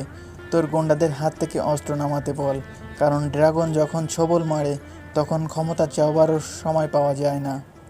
ড্রাগন লর্ডের কথা শুনে শাহবাজের পাশে দাঁড়িয়ে থাকা কিলার বাবলু রেগে গেল। সে নিজের রাইফেলের ব্যারেলটা ড্রাগন লর্ডের কপাল বরাবর তাক করে তার উপর চিৎকার করে উঠে বলতে লাগলো, অনেক লেকচার শুনছি, শালা নিজেকে কি ভাবিস তুই? শাহবাজ ভাইয়ের সামনে তোকে আজ এখানেই কুচি কুচি করে কেটে নদীতে ভাসিয়ে দিমু। শাহবাজ ভাইয়ের পা ধরে ক্ষমা চা। বাবলুর এই চিৎকারের সাথে সাথে ড্রাগন লর্ডের চোখ দুটো মাস্কের আড়াল থেকে বিদ্যুতের মতো জ্বলে উঠল। সে আর এক সেকেন্ডও সময় নষ্ট না করে তার ডান হাতের মেটালিক চেইনটা বাতাসের বুক চিরে তীব্র গতিতে ছুটে মারল বাবলুর দিকে। চেইনের ধারালো মাথাটা গিয়ে সোজা বাবলুর কবজিতে আঘাত করল এবং এক ঝটকায় তার হাত থেকে রাইফেলটা ছিটকে মেঝেতে পড়ে গেল। বাবলু নিজের রক্তমাখা কবজি চেপে ধরে ব্যথায় চিৎকার করে মেঝেতে বসে পড়ল। ওদিকে অন্য কিলার শুটার রফিক গুলি চালাতে গেলে ড্রাগন লর্ড এক নিখুঁত ব্যাক ফ্লিপ দিয়ে দেওয়ালের সাপোর্ট নিয়ে বাতাসে ভেসে ওঠে এবং রফিকের মুখের ওপর তার ভারী বুটের এক মারাত্মক লাথি বসিয়ে দিল। রফিকের নাকমুখ ফেটে সে ছিটকে গিয়ে অস্ত্রের বক্সের উপর আছাড় খেল। ঠিক তখনই বাকি দুই গুন্ডা জল্লাদ কালাম আর গুন্ডা মজিদ ধারালো রামদা উঁচিয়ে দুই দিক থেকে ড্রাগন লর্ডের ওপর ঝাঁপিয়ে পড়লে এবং কামাল চেঁচিয়ে বলে উঠল, আজকে তোর কলিজা ছিঁড়ে ফেলবো, মরণ দেখ একবার। কামাল রামদা দিয়ে কোপ মারার সাথে সাথে ড্রাগন লর্ড এক হাত দিয়ে কোপটা ডজ করে তার বাম হাতের চেনটা কামালের রামদার ব্লেডে পেঁচিয়ে নিয়ে এক হ্যাচকা টানে রামদাটা কেড়ে নিয়ে মজিদের দিকে ছুঁড়ে মারল। মজিদের পায়ে রামদার উল্টো পিঠ লেগে যে ভারসাম্য হারিয়ে মাটিতে পড়ে গেল। ড্রাগন লর্ড কামালের কলার ধরে তার শক্ত কুনোই দিয়ে কামালের বুকের মাঝখানে সজোরে আঘাত করল। কালামের পাঁজর ভাঙার বিকট শব্দ হলো এবং সে রক্তবমি করতে করতে মেঝেতে লুটিয়ে পড়ল। মাত্র 5 মিনিটে পুরো আস্তানা লাশের স্তূপে পরিণত হলো। এবার ড্রাগন লর্ড ধীর পায়ে কেবিনের দিকে এগিয়ে গেল। কেবিনের দরজা লাথি মেরে ভাঙতে ভেতরে থাকা শাহবাজ খান নিজের শটগান দিয়ে সোজা ড্রাগন লর্ডের বুক লক্ষ্য করে গুলি চালালো, কিন্তু ড্রাগন লর্ড এক অবিশ্বাস্য ড্রাইভ দিয়ে মাটিতে রোল করে গুলি ডজ করলো এবং চোখের পলকে শাহবাজের সামনে এসে তার ভারী বুট দিয়ে শাহবাজের হাতে শটগানটা লাথি মেরে দেয়ালের ওপারে পাঠিয়ে দিল। এর ওপর নিজের ডান হাত দিয়ে শাহবাজের গলা টিপে ধরে তাকে দেয়ালের সাথে শূন্যে তুলে ধরল। শাহবাজ রক্তাক্ত অবস্থায় দম আটকে কাঁপতে কাঁপতে বলল, তুমি তুমি মানুষ নও। কে তুমি? বশির আর আকরামের পর আমার এই মেন ডেরার খবর তোমাকে কে দিল? তুমি আসলে কে? আমি তোমার কি ক্ষতি করেছি? ড্রাগন লর্ড তার মুখের মাস্কটা শাহবাজের একদম মুখের কাছে নিয়ে গেল। তার ভয়েসটা এবার আরো রহস্যময় আর ভারী গলার শাহবাজের উদ্দেশ্যে বলে উঠল, নাম জেনে লাভ নাই শাহবাজ, কারণ লাশদের কোনো স্মৃতির দরকার হয় না। সেই যমরাজ আমি এই দুনিয়া থেকে তোদের মতো কীট পতঙ্গ পরিষ্কার করতে এসেছি। কথাটা শেষ করে ড্রাগন লর্ড এক ঝটকায় শাহবাজ খাঁর ঘাড় মটকে দিল এবং তার মৃতদেহটা মেঝেতে ছুঁড়ে ফেলল। সন্দীপ সিংহের মাফিয়া শাহবাজ খা আজ রাতের অন্ধকারে চিরতরে নিশ্চিহ্ন হয়ে গেল। ড্রাগন লর্ড টেবিল থেকে মেইন গোডাউনের সমস্ত অবৈধ ডিল আর অস্ত্রের ডিস্ট্রিবিউশন ফাইলটা নিজের পকেটে পুরে নিলেন। তারপর নিজের পকেট থেকে একটা ধারালো ছুরি বের করে গোডাউনের মেইন দেয়ালে বড় বড় অক্ষরে খোদাই করে লিখে দিলেন দুটো শব্দ, ড্রাগন লর্ড। সন্দীপ সিংহের সেই মেইন গোডাউন ধ্বংসের পরদিন সকাল 10টা। পুরো তেজগাঁও এবং বুড়িগঙ্গা পাড়ের এলাকা থমথমে। গোডাউনের সামনে সিসি ক্যামেরা আর পুলিশের ক্রাইম সিনের হলুদ ফিতা জড়ানো। সেখানে শয়ে শয়ে সাধারণ মানুষ ভিড় করে আছে। ডজন খানেক নিউজ চ্যানেলের ওয়ান ম্যান কার আর মিডিয়ার রিপোর্টাররা লাইভ ব্রেকিং নিউজ দিচ্ছে। মেইন গেটের সামনে দাঁড়িয়ে এক নারী রিপোর্টার মাইক্রোফোন হাতে ক্যামেরার সামনে অন এয়ারে চিৎকার করে বলছেন, হ্যাঁ দর্শক, বশির খা এবং আকরাম শিকদারের পর এবার খোদ ঢাকা শহরের সন্দীপ সিংহের ডান হাত শাহবাজ খাকে খতম করে দিয়েছে সেই রহস্যময় আগন্তুক ড্রাগন লর্ড। পুলিশ প্রশাসন এখনও অন্ধকারের হাতড়ে বেড়াচ্ছে। সাধারণ মানুষের মনে যেমন একদিকে আতঙ্ক, অন্যদিকে ক্ষোভ কমেছে, কারণ এই মাফিয়ার বছরের পর বছর ধরে সাধারণ মানুষের রক্ত চুষে খাচ্ছিল। কমিশনার অফিস থেকে জানানো হয়েছে পুরো ঢাকা জুড়ে রেড অ্যালার্ট জারি করা হয়েছে। মিডিয়ার এই হুলস্থুল আর পাবলিকের গুঞ্জনের মাঝে তেজগাঁও জোনের মেইন রাস্তায় পুলিশের সাইরেন বাজিয়ে 3টি গাড়ি এসে থামলো। চারপাশের মানুষ পুলিশ আইসে বলে সরে যেতে লাগলো। গাড়ি থেকে নামলেন ডিবি আর সিআইডির স্পেশাল টিম।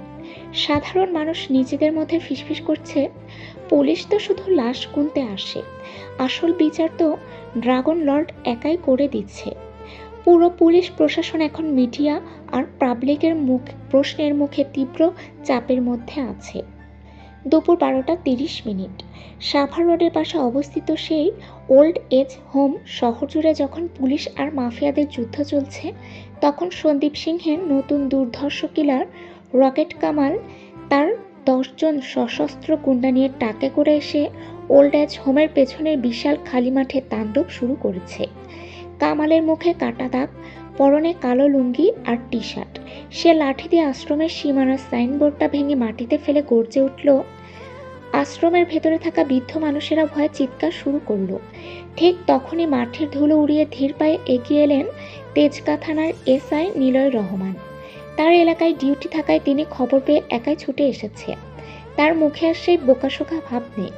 তার ইউনিফর্মের হাতা দুটো কোনোই পর্যন্ত গোটানো, চোখ দুটো যেন জীবন্ত আগ্নেয়গিরি। নিলয়কে আসতে দেখে কালাম অট্ট হাসি দিয়ে তার দিকে পিস্তল তাক করে বলল। কামালের এই চরম হুমকির মুখে নিলয় এক চুলও নড়লেন না। তার ডানা হাতটা ধীরে পায়ে নিজের কোমরের সরকারি রিভলভারের দিকে গেল। তিনি তার বুট জোড়া মাটিতে শক্ত করে চেপে ধরে একদম ঠান্ডা ও স্টাইলিশ গলায় হুঙ্কার দিলেন। কালাম, তোদের মায়াদয় নাই তা জানি, কিন্তু এই খাকি ইউনিফর্মের মর্যাদা কি তা তোরা এখনো দেখিস নাই। মাফিয়ারা রক্তের অন্ধকারে রাজত্ব করতে পারে, কিন্তু দিনের আলোয় এই মাটি এখনো আইনের বাপের। অস্ত্র নামা, নাইলে আজ তোদের হাড়গোড় এই মাঠের ধুলাই মিশিয়ে দিব। নিলয়ের এই ভয়ঙ্কর রূপ দেখে গুন্ডারা এক মুহূর্তের জন্য থমকে গেল, কিন্তু কালাম রাগে পাগল হয়ে চিৎকার করে অর্ডার দিল। কালামের অর্ডার পাওয়ার সাথে সাথেই 3 জন গুন্ডা রামদা উঁচিয়ে নিলয়ের দিকে ছুটে এলো। নিলয় এক অবিশ্বাস্য সাইড টস দিয়ে প্রথম গুন্ডার রামদা ধরা হাতটা মুচড়ে দিলেন।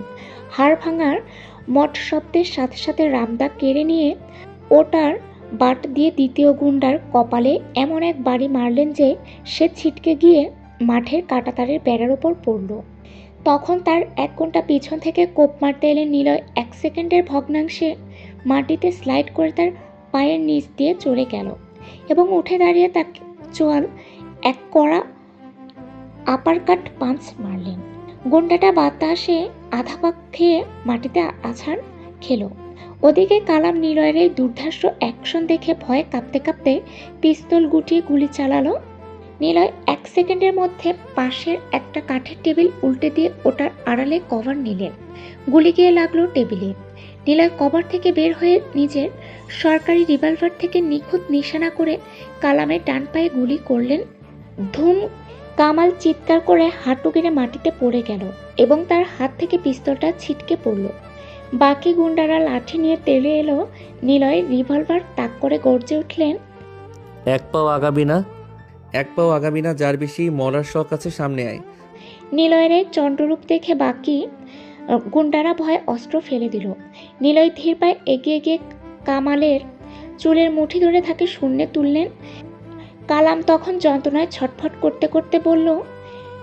নিলয় কালামের চোখের দিকে তাকিয়ে তার রিভলভারের গরম নলটা কালামের কপালে ঠেকে খুব শান্ত কিন্তু হিংস্র গলায় বললেন। তোদের এই অবৈধ অস্ত্রের লাইসেন্স আমি জেলেই চেক করব। সন্দীপ সিংহকে গিয়ে বলিস, দিনের আলোয় যদি আর একটা মানুষের গায়ে হাত পড়ে তবে পুলিশ প্রশাসনের কোনো টেবিল তারে বাঁচাতে পারবে না। এই নিলয় একাই তারে টেনে হিচড়ে লকআপে ভরবে। দূর হয় এখান থেকে। নিলয়ের এই রূপ দেখে বাকি গুন্ডারা কালামকে ধরে করে ট্রাকে করে পালিয়ে গেল। পুরো মাঠে তখন ধুলো উঠছে। বিকেল 3:15। গুন্ডারা পালিয়ে যাওয়ার পর ওল্ড এজ হোমের পরিবেশ শান্ত হয়েছে। নিলয় তার ইউনিফর্মের ধুলো ছেড়ে রিভলভারটা কোমরে গুজে আবার তার সেই মিষ্টি লাজুক ও পোকা হাসিটা মুখে ফিরিয়ে আনলেন। ঠিক তখনই আশ্রমের ভেতর থেকে হন্তদন্ত হয়ে ধীর পায়ে হেঁটে বাইরে এলেন ওল্ড এজ হোমের প্রধান ডক্টর দিয়া আহমেদ। তার পরনে সাদা অ্যাপ্রন, চোখে মুখে তখনও আতঙ্কের ছাপ, কিন্তু নিলয়ের এই বীরত্ব দেখে তার চোখে এক অদ্ভুত বিস্ময়। দিয়া ধীর পায়ে নিলয়ের সামনে এসে দাঁড়ালেন। নিলয় দিয়াকে দেখে কিছুটা লাজুক হয়ে মাথা চুলকাতে লাগলেন। তখন দিয়া সে নিলয়ের উদ্দেশ্যে বলতে লাগলো। ধন্যবাদ অফিসার। আপনি আপনি একাই এত বড় মাফিয়ার গুন্ডাদের তাড়িয়ে দিলেন। আমি তো ভাবতেই পারছি না। আমাদের এই অসহায় বৃদ্ধ মানুষদের বাঁচানোর জন্য আপনাকে অসংখ্য ধন্যবাদ। কিন্তু আপনার পরিচয়টা তো জানা হলো না। নিলয় দিয়ার দিকে তাকালেন। তার চোখে এবার কোনো পুলিশি হিংস্রতা নেই, আছে শুধু এক সরল মানুষের গভীর মায়া। তিনি লাজুক হেসে দিয়াকে উদ্দেশ্য করে বললেন, ধন্যবাদের কিছু নাই ম্যাম, এটা আমার ডিউটি। আমি এই তেজগাঁও থানার নতুন এসআই নিলয় রহমান, আর আমি এই তেজগাঁও থানার আন্ডারে থাকাকালীন কোনো দুর্নীতি হতে দেব না। আর কিছুদিন ধরে আমাদের ভিতর তো অনেক কথাই হলো ম্যাম, কিন্তু আপনার পরিচয়টা তো জানা হলো না। আপনার পরিচয়টা কি দেয়া যাবে ম্যাম? কেন নয় স্যার, আমি ডক্টর দিয়া আহমেদ। এই ওল্ড এজ হোমটা আমিই দেখাশোনা করি। কিন্তু অফিসার নিলয়, পুরো শহরের পুলিশ এখন সেই ড্রাগন লর্ডের পেছনে ছুটছে। তাহলে আপনি হঠাৎ আমাদের এই বৃদ্ধাশ্রমে কি মনে করে? দিয়ার সোজাসুজি প্রশ্ন শুনে নিলয় তার মাথার টুপিটা হাত দিয়ে একটু ঠিক করলেন। তার চোখের লাজুক ভাবটা এক সেকেন্ডের জন্য উধাও হয়ে গেল। মাঠে ধুলোবালি আর চারিপাশের মাফিয়াদের রক্তের গন্ধ ছাপিয়ে তার পুরো মনোযোগ এখন দিয়ার মুখের দিকে। তিনি এক পা এগিয়ে এসে দিয়াকে উদ্দেশ্য করে খুব শান্ত ধীর নরম গলায় বললেন, পুরো শহরের পুলিশ কার পেছনে ছুটছে তা নিয়ে এই নিলয়ের কোনো মাথা ব্যথা নাই দিয়া ম্যাম। বড় বড় সাহেবরা রাতের অন্ধকারে ড্রাগন লর্ডকে খুঁজতে গিয়ে হয়তো নিজেদের আসল ডিউটিটাই ভুলে গেছে, কিন্তু আমি ভুলিনি। এই ইউনিফর্মের ভেতরেও একটা সাধারণ মানুষের মন আছে, যা এই শহরের রক্ত আর অপরাধ দেখতে দেখতে ক্লান্ত।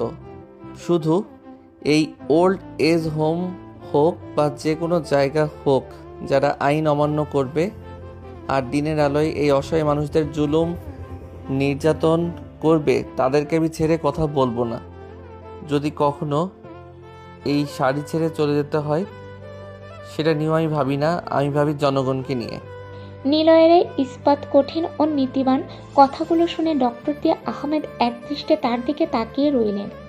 দিয়ার চোখে এখন আর কোনো ভয় বা সংশয় নেই, বরং একজন সৎ অফিসারের প্রতি গম্ভীর শ্রদ্ধা আর এক অজানা ভালো লাগার আভা ফুটে উঠেছে।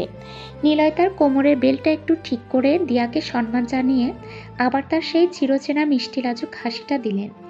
এরপর নিজের সাইকেলটা ঘুরিয়ে ধীর পায়ে ওল্ড এজ হোমের মেইন গেট দিকে গেলেন।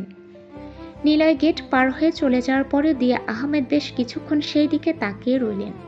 তার মনে হচ্ছিল এই অশান্ত ঢাকা শহরে নিলয়ের মতো একজন মানুষ থাকাটা খুব দরকার। দিয়া একটা স্বস্তির নিঃশ্বাস ফেলে ওল্ড এজ হোমের ভেতরে রোগীদের দিকে এগিয়ে গেলেন। বিকেল 5:45। তেজগাঁও থানার বাইরের লোকাল নিউজ চ্যানেলের গাড়ি আর সাধারণ জনগণের জটলা তখনও কমেনি। ওসির রুমের ভেতর টেবিল জুড়ে সাভার আর বুড়িগঙ্গার মেইন ম্যাপ ছড়ানো। রুমে গম্ভীর মুখে বসে আছেন ওসি রফিক উদ্দিন এবং ডিবি ইন্সপেক্টর তারেক জামান। ঠিক তখনই সেখানে সম্পূর্ণ নতুন 4 জন সিআইডির criminal investigation department special crime officer এসে প্রবেশ করলেন। Officer Zahid Hasan, forensic expert doctor Sajid, তদন্ত কর্মকর্তা মাইনুল এবং শুটার আসাদ। এদের সবার পরনে ফর্মাল স্যুট আর চোখে চতুর চশমা।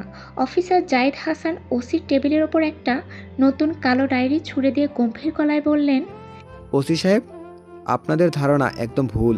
ড্রাগন লর্ড শুধু ঢাকার মাফিয়াদের মারছে না। 3 আর 4 নম্বর স্টপ থেকে আমাদের সিআইডি টিম যে আলামত পাইছে তাতে বোঝা যাচ্ছে আন্ডারওয়ার্ল্ডের ভেতরে সমস্ত গোপন ট্রানজ্যাকশন আর ইন্টারন্যাশনাল ড্রাগ চালানের রুট ম্যাপ এখন তার হাতে।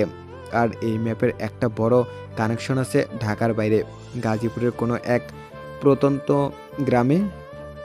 সিআইডি অফিসারের এই নতুন তথ্যে পুরো রুমে এক থমথমে নীরবতা নেমে এলো। ঠিক তখনই রুমের এক কোণায় দাঁড়িয়ে থাকা এসআই নিলয় রহমান ওসির দিকে তাকিয়ে বললেন, স্যার, সিআইডি স্যাররা তো অনেক বড় বড় কথা কইতেছে, তবে আমার এক দূর সম্পর্কের মামাতো ভাই গাজীপুরের কালীগঞ্জে থাকে। সে কাল রাতে ফোনে বলল ওইদিকে নাকি সন্দীপ সিংহের নতুন একটা কিলার ব্লাড জনি আর তার কিছু মুখোশধারী তার ঘোরাঘুরি করতেছে। স্যার, আমার তো মা বাবা ওই গাজীপুরের সোনারগাঁও গ্রামেই থাকে। স্যার, আমি কি কয়েকদিনের ছুটি নিয়ে আমার মা বাপের একটু দেখে আসতে পারি স্যার? এইখানে যে অবস্থা, আমার রাতে ঠিকমতো ঘুমই হইতেছে না স্যার। নিলয়ের এই বোকাশোকা ভয়ের ছুটির কথা শুনে ডিবি ইন্সপেক্টর তারেক জামান একটু হাসলেন, কিন্তু সিআইডির তদন্ত কর্মকর্তা মাইনুল তার দিকে কড়া চোখে তাকিয়ে বললেন, ছুটি মঞ্জুর হতেই নিলয় এক লাজুক হাসি দিয়ে বড় অফিসারদের সেলুট করে রুম থেকে বেরিয়ে গেলেন। পরদিন সকাল 10:30। ঢাকা শহর থেকে অনেক দূরে গাজীপুরের কালীগঞ্জের সেই প্রত্যন্ত গ্রাম সোনারগাঁও। চারিদিকে সবুজ ধানক্ষেত আর মেঠো পথ। গ্রামের একটা টিনের চাল দেওয়া ছিমছাম বাড়িতে থাকেন নিলয়ের বাবা আব্দুল রহমান, অবসরপ্রাপ্ত স্কুল শিক্ষক, এবং মা জায়েদা বেগম। নিলয় ঢাকা থেকে এসে লুঙ্গি আর একটা সাধারণ টি শার্ট পরে বাড়ির উঠানে বসে তার মায়ের হাতের পিঠা খাচ্ছেন। তার মুখে সেই চিরচেনা সরল হাসি। মা, ঢাকার ওই ইট পাথরের জঙ্গল আর ডিউটির চিল্লাচিল্লি থেকে এইখানে আইসা তোমার হাতের পিঠা খাওয়া মনে হইতাছে স্বর্গ হাতে পাইছি। ব্যথা কই মা? ওনার শরীরটা এখন কেমন? নিলয়ের মা জায়েদা বেগম তার ছেলের মাথায় হাত বুলিয়ে দিতে দিতে চোখে এক অজানা আশঙ্কা নিয়ে বললেন, তোর বাবা বাজারে গেছে বাবা, কিন্তু গ্রামের অবস্থা ভালো না। নতুন চেয়ারম্যান মাজহারুল ইসলাম আর তার হুকুমের গোলাম রনি পুরো গ্রামের গরিব চাষিদের জমি জোর করে লিখিয়ে নিচ্ছে। তুই পুলিশে আছিস শুনে ওরা তোকে নিয়ে একটু ভয়ে আছে রে বাপ। ঠিক তখনই দূর থেকে গ্রামের প্রায় 50 থেকে 60 জন সাধারণ মানুষ আর কৃষক চিৎকার করতে করতে নিলয়ের বাড়ির উঠোনে এসে জড়ো হলো। তাদের পেছনে হাঁপাতে হাঁপাতে ঢুকলেন নিলয়ের বাবা আব্দুল রহমান। তার কপাল দিয়ে রক্ত ঝরছে। দুপুর 12:45। সোনারগাঁও গ্রামের মেইন বাজার সংলগ্ন ইউনিয়ন পরিষদ কার্যালয়। মাঠের মাঝখানে গ্রামের সাধারণ মানুষ জামায়াত হয়েছে।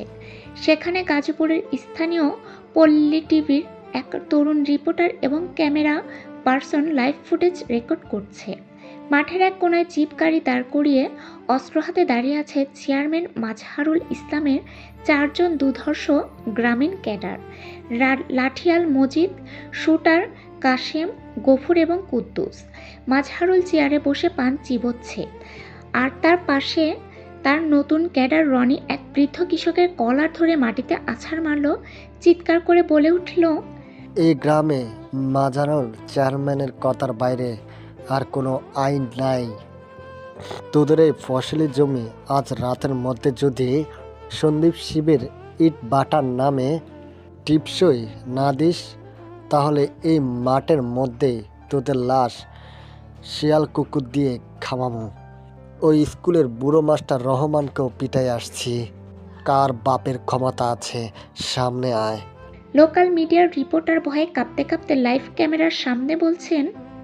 ঠিক তখনই মাঠে কোনো খাকি ইউনিফর্ম ছাড়াই শুধু সাধারণ লুঙ্গি আর টি শার্ট পরে ধীর পায়ে মাঝখানে এসে দাঁড়ালেন নিলয়। তার চোখ দুটো এখন আর বোকা মানুষের মতো নয়, চোখ দিয়ে যেন আগুন ঝরছে। তার ডান হাতে একটা সাধারণ বাঁশের লাঠি। নিলয়কে একা আসতে দেখে চেয়ারম্যানের লাঠিয়াল মজিদ আর কাশেম অট্টহাসি দিয়ে তার দিকে তেড়ে গেল।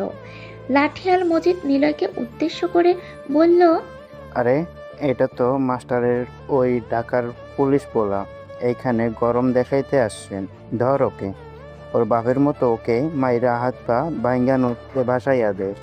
মজিদের অর্ডার পাওয়ার সাথে সাথে লাঠিয়াল মজিদ আর কাশেম ধারালো রামদা আর রড উঁচিয়ে নিলয়ের দিকে ঝাঁপিয়ে পড়ল। নিলয় তার হাতের বাঁশের লাঠিটা 1 সেকেন্ডে বাতাসে ঘুরিয়ে মজিদের রামদা ধরা কবজিতে এমন এক বাড়ি মারল যে হাড় ভাঙার মঠ শব্দের সাথে সাথে রামদা ছিটকে গেল। ঠিক সেই মুহূর্তেই কাশেম রড দিয়ে নিলয়ের পিঠে আঘাত করতে গেলে নিলয় মাটিতে এক নিখুঁত ডাইভ দিয়ে তার লুঙ্গির এক ঝটকায় সামান্য গুটিয়ে কাশেমের 2 পায়ের মাঝখানে লাথি দিয়ে এক মারাত্মক খোঁচা মারলেন। কাশেম যন্ত্রণায় চিৎকার করে মাটিতে লুটিয়ে পড়ল।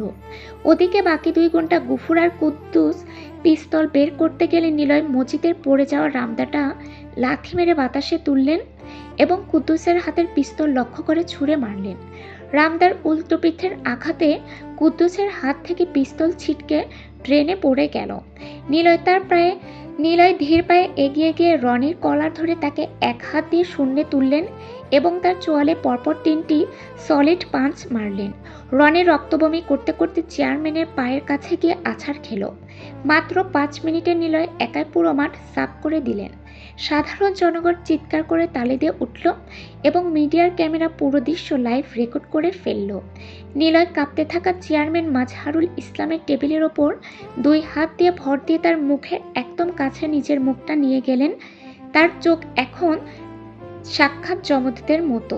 সে খুব ধীর গম্ভীর গলায় চেয়ারম্যানকে উদ্দেশ্য করে বললেন, মাজহারুল, এই পুলিশের ইউনিফর্মটা আমার গায়ে থাকুক আর না থাকুক, এই নিলয় জনগণের সেবক। দেশের যে কোনো জায়গায় যারা আইন অমান্য করবে আর সাধারণ মানুষের উপর জুলুম করবে তাদের আমি ছেড়ে কথা বলবো না। তোর সন্দীপ ভাইয়ের আস্তানা ঢাকা শহরের ড্রাগন লর্ড একাই গুঁড়ো করে দিচ্ছে, আর তোরে গুঁড়ো করতে আমার এই একটা বাঁশের লাঠি যথেষ্ট। আজ রাতের মধ্যে যদি এই গ্রামের একটা কাগজের দলিল ফেরত না পাই তবে তোরে এই চেয়ার সহ লকআপে ভরে দিব। বিকেল 4:15। গ্রামের মাঠের ধুলো তখনও শান্ত হয়নি। মাজহারুল আর তার গুন্ডারা ট্রাকে করে পালিয়ে গেছে। সাধারণ মানুষ নিলয়কে ঘিরে স্লোগান দিচ্ছে। পল্লী টিভির রিপোর্টার ক্যামেরা নিয়ে নিলয়ের সামনে এসে মাইক্রোফোন ধরলেন। ঠিক তখনই নিলয়ের পকেটে থাকা তার মোবাইল বেজে উঠল। একটা আননোন ইন্টারন্যাশনাল নাম্বার থেকে ফোন। নিলয় ফোনটা কানে নিতেই ওপাশ থেকে এক ভারী আর গম্ভীর গলা ভেসে এলো। কথাটা শেষ হতেই ফোনটা কেটে গেল। নিলয় ফোনের দিকে তাকিয়ে স্তব্ধ হয়ে গেলেন। তার কপালে চিন্তার ভাঁজ। একদিকে গ্রামের এই সন্দীপ সিংহের কানেকশন, অন্যদিকে অচেনা ফোন কলের মানুষ কিভাবে জানলো যে নিলয়ের কাছে সাভারের ফাইল আছে এবং তার অফিসিয়াল ট্রান্সফার হতে যাচ্ছে। নিলয়ের ফোনে কথা বলা শেষ হওয়ার পরপরেই পল্লী টিভির রিপোর্টার শাফিন আহমেদ এবং চারপাশের 50 থেকে 60 জন সাধারণ গ্রামবাসী নিলয়কে ছেঁকে ধরল। লাইভ ক্যামেরা তখনও অন। রিপোর্টার শাফিন উত্তেজনায় নিলয়ের মুখের সামনে মাইক্রোফোন ধরে বলতে লাগলেন, হ্যাঁ দর্শক, আইনের তোয়াক্কা না করে ক্ষমতার দাপটে পুরো গ্রাম আজ জিম্মি। হ্যাঁ দর্শক, আপনারা লাইভ দেখছেন সোনারগাঁও গ্রামের সেই দৃশ্য। খোদ ঢাকা থেকে ছুটিতে আসা তেজগাঁও থানার এসআই নিলয় রহমান একাই এক বাঁশের লাঠি দিয়ে চেয়ারম্যানের সশস্ত্র গুন্ডা দিয়ে ধুলোয় মিশিয়ে দিয়েছেন। স্যার, লোকাল মিডিয়া এবং সাধারণ জনগণের পক্ষ থেকে আপনার কাছে জানতে চাই, আপনি কোনো অপর ছাড়া নিজের জীবন বাজি রেখে তাদের বিরুদ্ধে গিয়ে প্রতিবাদ করলেন। আমরা শুনেছি সন্দীপ সিংহ অনেক বড় বড় মাফিয়াদের সাথে জড়িত। সন্দীপ সিংহ আপনার এবং আপনার পরিবারের ক্ষতি করতে পারে। জনগণের এই আর্তনাদ আর মিডিয়ার লাইভ ক্যামেরার সামনে নিলয় তার হাতের বাঁশের লাঠিটা মাটিতে শক্ত করে ঠেকিয়ে দাঁড়ালেন। তার চোখে এখন আর সেই বোকা লাজুক ভাবটা নেই। তিনি ক্যামেরার লেন্সের দিকে সরাসরি তাকিয়ে কড়া গলায় বললেন, নিলয়ের এই দেশপ্রেমের এবং সাধারণ জনগণ নিয়ে এমন কথা শেষ হতেই পুরো মাঠ করতালিতে ফেটে পড়ল। সাধারণ মানুষ তাকে জড়িয়ে ধরে কাঁদতে লাগলো। মিডিয়ার লাইভ ফুটেজটির সাথে সাথে স্যাশ ফ্রন্টে ভাইরাল হয়ে গেল। নিলয় গ্রামবাসীর সান্ত্বনা নিয়ে ধীর পায়ে নিজের বাড়ির দিকে চলে গেল। সন্ধ্যা 7টা। নিলয় নিজের বাড়িতে ফিরে হাত মুখ ধুয়ে বারান্দায় বসতেই তার মায়ের চোখে জল দেখতে পেলেন। তার বাবা আব্দুল রহমান কপালে ব্যান্ডেজ বেঁধে ছেলের দিকে তাকিয়ে গর্বের সাথে নিলয়ের উদ্দেশ্য বলতে লাগলো, আজ তুই মাস্টারের ছেলের মতো কাজ করেছিস নিলয়, পুরো গ্রাম তোকে দোয়া করতেছে। বাপ ছেলের কথার মধ্যে তখন নিলয়ের ফোনটা বেজে উঠল। স্ক্রিনে ভেসে উঠল পুলিশ হেডকোয়ার্টার্স, ঢাকা। নিলয় সাথে সাথে সোজা হয়ে দাঁড়িয়ে ফোনটা রিসিভ করলেন। ওপাশ থেকে স্বরাষ্ট্র মন্ত্রণালয় ও আইজিপি স্যারের স্পেশাল সেক্রেটারি বলে উঠল নিলয়ের উদ্দেশ্যে, joining offer for officer Niloy Rahman. আপনার ছুটির ডেট আজ দুপুরে স্পেশাল অর্ডারে ক্যান্সেল করা হয়েছে। মহামান্য রাষ্ট্রপতি বিশেষ আদেশে আপনাকে এসআই পদ থেকে সরাসরি প্রমোশন দিয়ে ঢাকা রিজিয়ন স্পেশাল ক্রাইম উইংয়ের ডিআইজি পদে পোস্টিং দেওয়া হয়েছে। কাল সকাল 8টার মধ্যে আপনাকে ঢাকা হেডকোয়ার্টারে রিপোর্ট করতে হবে। আপনার অফিসিয়াল প্রোটোকল গাড়ি অলরেডি গাজীপুরের উদ্দেশ্যে রওনা দিয়েছে। কথাটা শুনে নিলয় এক কড়া অ্যাটেনশন পজিশনে দাঁড়িয়ে বললেন, এখন নিলয়ের নাম এসআই থেকে ডিআইজি শোনা যাবে। Yes sir, I will be there. ফোনটা রেখে নিলয় তার বাবা মায়ের দিকে তাকালেন। তার চোখে এখন এক বিশাল মিশনের জেদ। তিনি বাবা মায়ের পা ছুঁয়ে সালাম করলেন। বাবা মা, আমার ছুটি আজ দুপুরেই ক্যান্সেল হয়ে গেছে। হেডকোয়ার্টার থেকে সরাসরি ফোন আসছিল। মহামান্য রাষ্ট্রপতির বিশেষ আদেশে আমার প্রমোশন হয়ে গেছে বাবা। এসআই নই আমি, আর তেজগাঁও থানার এসআই নাই। আমারে সরাসরি ঢাকা রেঞ্জের স্পেশাল ক্রাইম উইংয়ের ডিআইজি পদে পোস্টিং দেওয়া হয়েছে। কাল সকাল 8টার মধ্যে আমারে ঢাকার মেইন হেডকোয়ার্টারে রিপোর্ট করতে হবে। আমাকে আজই চলে যেতে হবে মা বাবা। ছেলের মুখে অবিশ্বাস্য প্রমোশনের কথা শুনে বাবা আব্দুর রহমান ক্ষণিকের জন্য স্তব্ধ হয়ে গেলেন। তার চোখ দিয়ে আনন্দের জল গড়িয়ে পড়ল। তিনি নিলয়ের কাঁধে হাত রেখে গর্বিত গলায় বললেন, আমি জানতাম রে বাপ, তুই একদিন অনেক বড় অফিসার হবি। এই দেশক আর মাফিয়াদের হাত থেকে দেশের জনগণকে রক্ষা করার দায়িত্ব এখন তোর উপর। তুই জলদি ঢাকায় রওনা হ। রাত 8:30। সোনারগাঁও গ্রামের মেঠোপথ কাঁপিয়ে 4টে কালো রঙের পুলিশের ফ্ল্যাশার লাইট লাগানো প্রোডো গাড়ি এসে নিলয়ের বাড়ির সামনে থামল। স্পেশাল ফোর্সের কমান্ডোরা নেমে নিলয়কে সেলুট দিয়ে গাড়ির দরজা খুলে ধরল। নিলয় গাড়িতে উঠে বসলেন এবং গাড়িগুলো তীব্র গতিতে ধুলো উড়িয়ে ঢাকার উদ্দেশ্যে রওনা দিল।